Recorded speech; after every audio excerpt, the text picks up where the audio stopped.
É isso aí, pessoal, seja bem-vindo a mais um vídeo aqui do canal Mauro Silva. Desde já aquele bom dia, boa tarde, boa noite, boa madrugada para você. Seja lá qual for o momento que você estiver assistindo esse vídeo, o local também, seja muito bem-vindo ao nosso canal. Já curte, comenta, compartilha, se inscreve, marca lá todas as notificações para receber o nosso vídeo aqui sempre em primeira mão. Lembrando que em breve vamos começar também a trazer lives aqui para o canal. E quero dizer para você, aqui para mim, nesse momento que eu estou gravando, tá dando a impressão que a voz está um pouquinho descompassada com os movimentos aqui da minha boca, tá bom? Se estiver acontecendo, peço a você que releve aí. Computador um pouquinho antigo, provavelmente aqui ele não está dando conta de processar tudo em tempo real. Mas pode ser que seja só aqui para mim, para você aí, na hora que eu subir o vídeo já esteja legal. Se não tiver, eu peço a você que releve esse detalhezinho aí, tá bom? Vamos pro vídeo de hoje, vamos pro que interessa, porque hoje o assunto é pesado, é complicado, mas eu quero falar sobre isso com vocês. Bom, pessoal, vocês já devem estar sabendo aí do caso daqueles dois homens que desapareceram na região da floresta amazônica brasileira. Alguns dizem que eram especialistas de alguma coisa, outros dizem que eram aventureiros. Existe muita coisa que dizem para cá e para lá, mas não é esse o foco. O que importa mesmo é que eram vidas humanas e a gente lamenta profundamente qualquer pessoa que deixa essa terra, ainda mais pelo que tudo indica, foi realmente um crime. Então, lamentamos profundamente a perda da vida aí desses dois. Inclusive, se não me engano, um inglês e o outro, eu confesso que eu não sei a nacionalidade, não sei se é brasileiro, mas a gente fica aí consternado e deseja aí um conforto aos familiares nesse momento de perda, nesse momento de dor. Quem já perdeu alguém sabe como é difícil. E é isso aí, pessoal. Esse é um momento complicado, mas a análise que eu gostaria de fazer aqui para vocês é o seguinte: independente deste momento de dor e tal, dor para alguns, mas para outros, pessoal, para os abutres de plantão, pode ser um prato cheio, um benefício. Isso mesmo. Não é de hoje que mortes são usadas para poder alimentar fins obscuros, pensamentos ali de benefício próprio para alguém. Ah, Amaro, como assim? Olha, eu vou explicar, vou ser direto e reto nesse vídeo. Vou vou bem no ponto fulcral aqui. Vou direto ao encontro do que interessa. Olha, pessoal, se você parar para analisar o que a ex-grande mídia, agora a velha mídia, sempre fez no Brasil, eles sempre jogaram o Brasil para baixo, jogaram o brasileiro para baixo. Eu venho falando disso aqui há muito tempo. Se vocês pegarem a minha playlist aqui de vídeos, vocês vão ver que eu tenho muitos vídeos falando do papel da imprensa contra o Brasil, o papel da imprensa brasileira contra o Brasil e contra o brasileiro. Encabeçados pela Rede Globo, mas a galera que se juntou fizeram um consórcio enorme para poder descer a madeira do Brasil. Isso não é de hoje. E olha só, isso que acontece aí, deu toda essa notoriedade, repercussão, senadores se intrometendo na questão, STF se intrometendo na questão. Bom, isso aí também a gente já nem estranha tanto aqui no Brasil, mas enfim, o que que acontece? São milhares de pessoas que desaparecem todos os meses no Brasil. São muitas pessoas mesmo. E de certa forma, não deveria ser, mas é algo até normal que num país de mais de 216 milhões de pessoas, é o número mais atualizado agora, se não estou enganado, eram 213 até pouco tempo, parece que o número já atualizou de novo, agora é 216, mais de 216 milhões. Você pode conferir aí na internet, procurar o número mais atualizado, se não me engano é isso. Deixar aqui bem claro que para depois não falar, olá, tá falando fake news. Não, não é isso. Enfim, pessoal, vocês fazem ideia da quantidade de coisas que acontecem no universo de mais de 200 milhões de pessoas?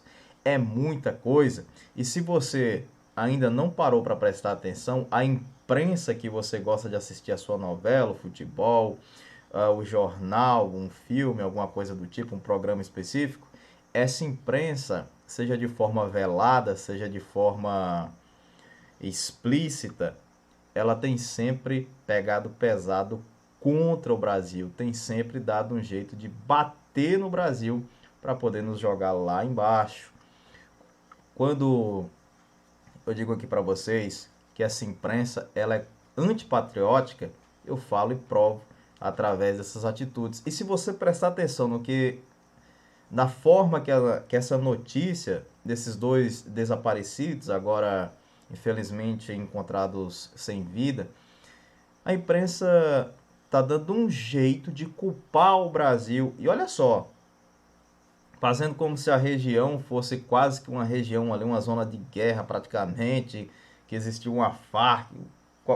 É como se fosse isso, tá bom? E que o Brasil é culpado por tudo e tal, tal, tal. Pessoal, não é por aí. Se isso acontecesse de verdade, a gente teria notícia da própria mídia diariamente, como era na Colômbia com as Farc até um tempo atrás, onde sempre tinha algum caso de batalhas entre as Farc e o exército colombiano e coisas do tipo. O que a gente está vendo aqui é um aproveitamento, uma aproveitação desse pessoal. Eles estão se aproveitando, melhor dizendo, de todo esse contexto. Inclusive, lá na Inglaterra, o senhor Boris Johnson, que é um político extremamente impopular, principalmente depois de adotar uma política de tranca-tudo violentíssima lá na Inglaterra, uma política violenta, trancou geral. A popularidade dele foi lá para baixo e nada melhor do que aquela velha estratégia do espantalho, ou seja, arrumar um inimigo externo para poder unir as pessoas da sua nação em torno de uma causa, em torno de um bem maior, entre muitas aspas. E o que acontece? Nesse caso, o Brasil pode ser usado aí como bode expiatório, ou seja, pode ser utilizado como uma forma de unir ali os ingleses, entre aspas, na figura ou em prol ali do governo Johnson, né, do governo Boris Johnson, para tentar alavancar o capital político dele, e quem acaba se tornando o vilão da história? Nosotros brasileiros, é isso mesmo, nós brasileiros. E eu falei aqui com esse sotaque espanhol aqui, pelo seguinte, nem sei falar espanhol não, tá bom, pessoal? É porque há um tempo atrás a gente já viu essa estratégia.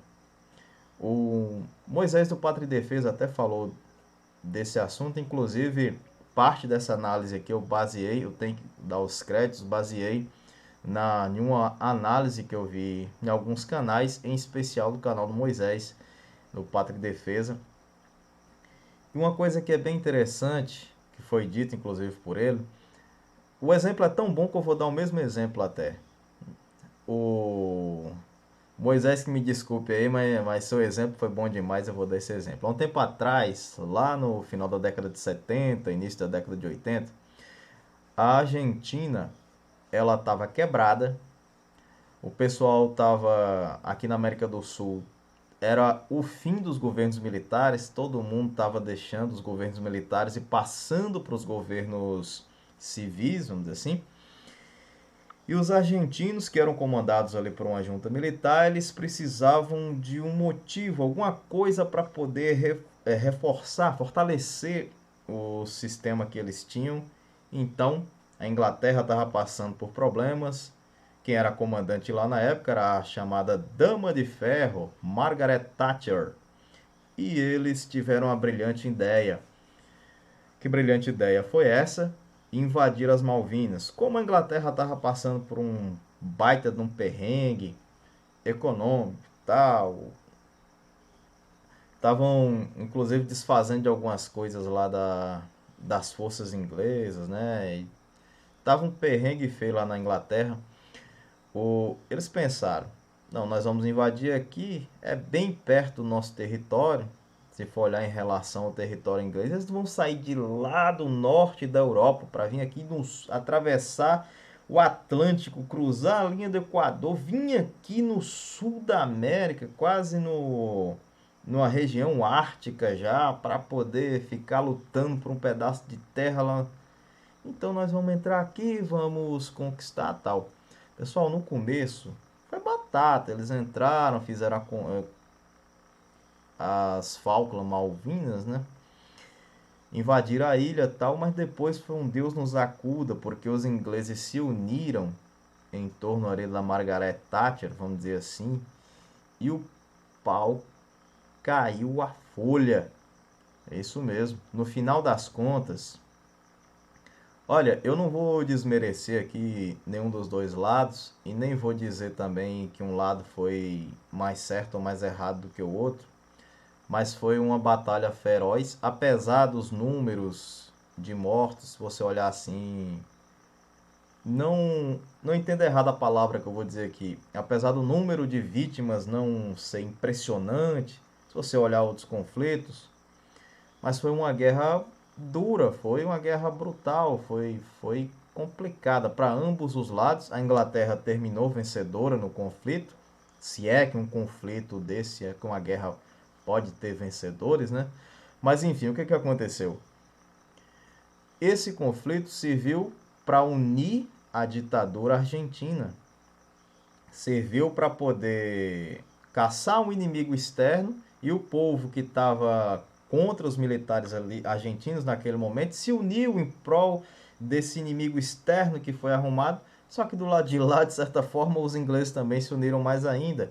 E aí pesou o orgulho inglês que não deixou os argentinos saírem dessa de boa. E outra, a questão de muitas falhas da Argentina também nesse processo, porque aí entra uma série de questões de extensão da pista que eles deveriam ter feito para poder colocar as aeronaves lá, os submarinos que não tinham a manutenção adequada e não puderam. Entrou uma série de questões, não vou entrar em detalhes nessa guerra em si. O que eu falo para vocês?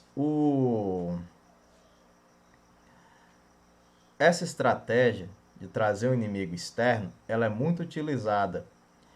Não apenas hoje, mas isso é muito utilizado há muito tempo. Nós temos que ficar espertos para que esse tipo de coisa não se repita. Esses dois, que infelizmente aí estão sendo utilizados dessa maneira vil, cruel, por esses aí que querem holofotes, por esses que querem se aproveitar, caçar um inimigo externo para poder fazer as suas colocar em prática, né, os seus planos maléficos. Esse pessoal aí, eles não estão se importando com o sofrimento da família. Repito aqui mais uma vez, pessoal, vou ser categórico nisso aqui que eu vou falar. São vidas humanas, mesmo que fosse, olha só para você ter ideia, mesmo que fossem pessoas com a ideologia completamente oposta àquilo que eu acredito, mesmo que sejam estrangeiros, que sejam pessoas que torçam para o time rival ao meu, que sejam pessoas que, sei lá, que não acreditem no Deus ao qual eu acredito, o Deus que eu acredito, Deus de Israel, não sou cristão, que sejam pessoas que não se consideram pessoas. Já fiz um vídeo aqui mostrando, falando de um cara que achava que era um cachorro, por exemplo. Tem pessoas que acham que são gatos. Enfim, independente de qualquer coisa, eu acredito que essas pessoas são seres humanos, independente de raça, cor, credo, religião, sexo, independente de nacionalidade, de altura, de ser gordo, de ser magro. Somos todos seres humanos, pronto e acabou. Não importa ideologia, não importa nada. Qualquer vida humana que se perca é terrível. É um negócio monstruoso. E esse pessoal que se aproveita dessas pessoas, se aproveita sem sentir a dor dos familiares, são monstros. E eu quero terminar esse vídeo dizendo: não cai em narrativas. O Brasil não é necessariamente culpado pelas mortes que aconteceram ali, mesmo porque no processo foram encontrados inclusive outros 2 corpos, ou seja, outras pessoas que haviam desaparecido também. Como essas pessoas não são estrangeiras, não são famosas, tal, tal, tal, então elas nem vão aparecer aí nas notícias de certa forma. O que acontece, pessoal, é que esse pessoal está sempre caçando uma forma de prejudicar o Brasil, de trazer o Brasil como inimigo, de fazer a gente se sentir cabisbaixo, de dizer que o Brasil não presta. Estão sempre tentando fazer isso de alguma forma. Mas eu digo para você, não caia nessa conversa, não caia nessa milonga, como dizem os argentinos, não caia nessa historinha aí da carochinha, não. O Brasil não tem culpa alguma, mesmo porque tem até pessoal dizendo aí, o Brasil já perdeu o controle sobre as... Olha, pessoal, de certa forma, num país de tamanho continental ou subcontinental como é o Brasil, você não tem como controlar tudo que acontece 100% o tempo todo no país inteiro, não. Nem nos Estados Unidos isso acontece. Você vê que vira e mexe acontece algum massacre, alguma coisa lá. Então, já aconteceu, se não me engano, na Suécia, uma coisa desse tipo aí. É um país, foi um país nórdico, eu não lembro se foi exatamente a Suécia. Mas o que que acontece? O que eu falo de massacre, o cara pegou uma arma lá e fez um estrago, enfim. O que que acontece?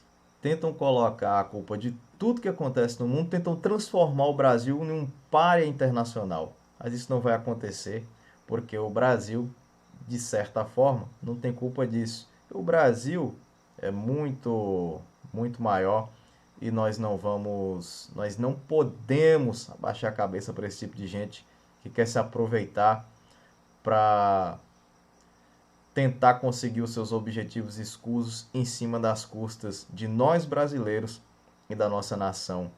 Pessoal, esse vídeo de hoje, queria compartilhar isso com vocês. É um negócio triste, mas é complicado porque tem muita gente desaparecendo, não só no Brasil, no mundo inteiro.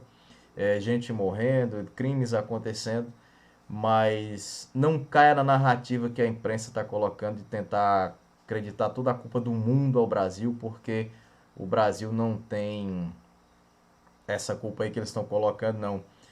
Claro, seria ótimo se pudesse ter segurança e tudo, mas essas coisas infelizmente aconteciam no passado, acontecem no presente e muito provavelmente vão continuar acontecendo no futuro, não só no Brasil, mas no mundo, porque não existe 100% de segurança.